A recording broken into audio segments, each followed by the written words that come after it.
जय श्री कृष्ण दोस्तों।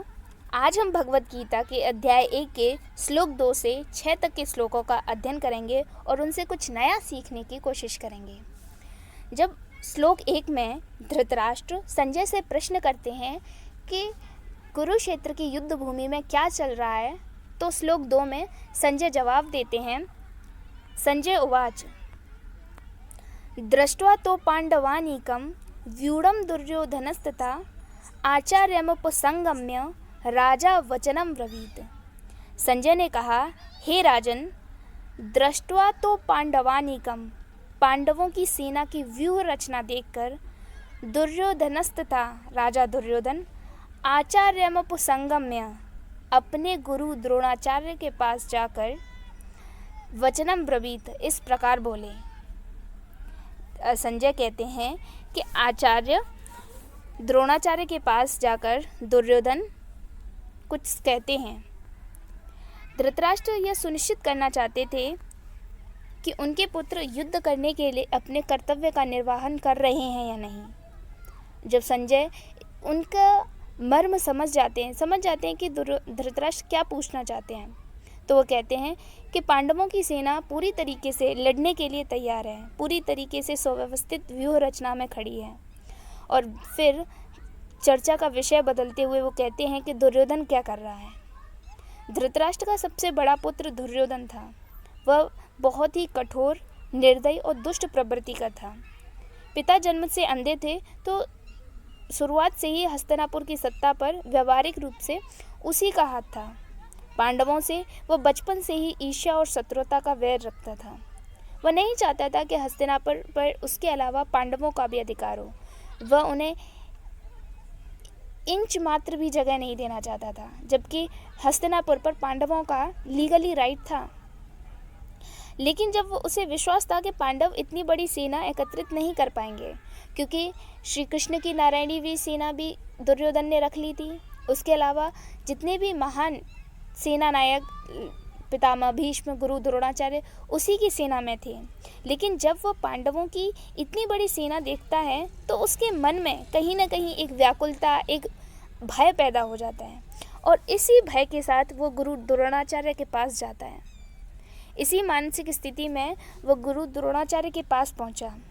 बाह्य रूप से अपने गुरु के प्रति आदर व्यक्त करने का प्रयास किया, लेकिन वास्तव में उसके मन में कहीं ना कहीं चिंता और भय है। और अगले 9 श्लोकों में वो अपनी इसी चिंता और अपनी इसी असुरक्षा की व्याकुलता को प्रकट करता है।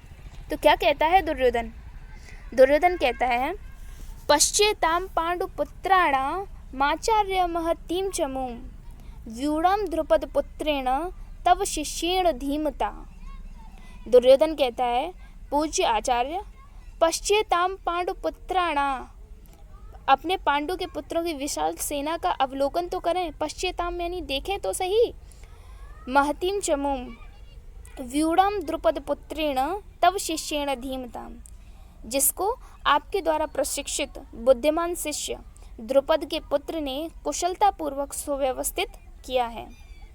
तो क्या बताना चाहता है दुर्योधन? क्या द्रोणाचार्य को नहीं दिख रहा कि सेना का संचालन, पांडवों में सेना का संचालन कौन कर रहा है? लेकिन फिर भी इसके पीछे एक कहानी है।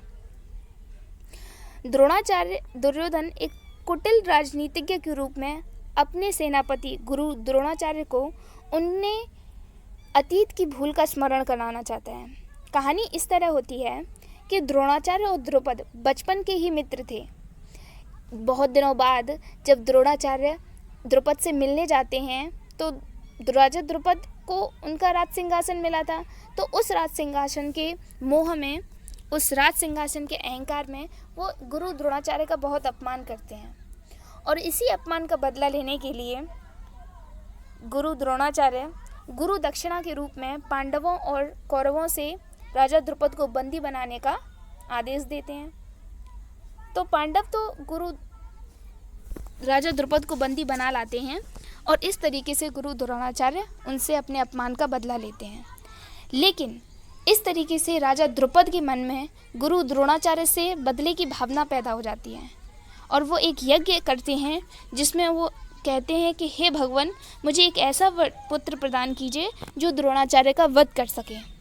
और इस तरीके से धृतराष्ट्र का धृष्टद्युम्न का जन्म हुआ।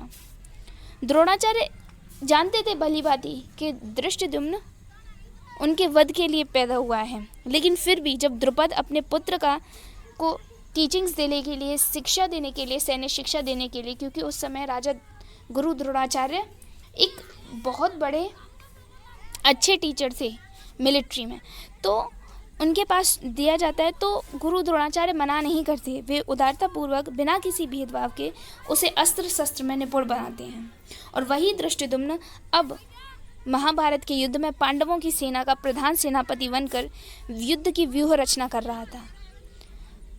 तो दुर्योधन क्या कहते हैं कि आपने जिस तरीके से अपने अतीत में जो गलती करी है उस गलती को अब आप मत दोहराइएगा, अब आप पांडवों के साथ अपनी कोई उदारता या नरमी नहीं दिखाइएगा, क्योंकि आपकी उस अतीत की गलती का आज हमारे लिए वर्तमान संकट का कारण बन गई है। क्योंकि अगर आप उस समय धृष्टद्युम्न को शिक्षा नहीं देते तो इस तरीके से वो सेना का संचालन नहीं करता, इस तरीके से सेना की व्यवस्था नहीं कर पाता वो।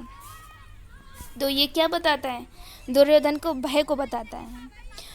उसके अलावा श्लोक 4, 5 और 6 में दुर्योधन पांडवों की सेना में जितने भी महारथी, महानायक, धनुर्धर मौजूद हैं उनके बारे में कहता है। वो कहता है, अत्र सूरा महेश्वासा भीमार्जुन समायुधे युयुधानो विराटाश्च द्रुपदश्च महारथ दृष्टकेतुश्च केतान काशीराजश्च वीर्यवान् पुरुजित कुन्तिभोजश्च सेव्यश्च नरपंगव युधामन्युश्च विक्रांत उत्तमौजाश्च वीर्यवान् सौभद्रौ द्रौपदेयाश्च सर्व एव महारथा। वो कहता है कि यहाँ इस सेना में भीम और अर्जुन के समान बलशाली युद्ध करने वाले महारथी युयुधान, विराट और द्रुपद जैसे अनेक सूरवीर धनुर्धर हैं। यहाँ पर उनके साथ दृष्टकेतु, चेकितान, ये अलग अलग राजा थे जो महाभारत के युद्ध में पांडवों की सेना की साइड से लड़ रहे थे। काशी के पराक्रमी राजा काशीराज, पुरजित, कुंती भोज और शैव्य, ये सभी अपने यहाँ के महान सेना नायक थे।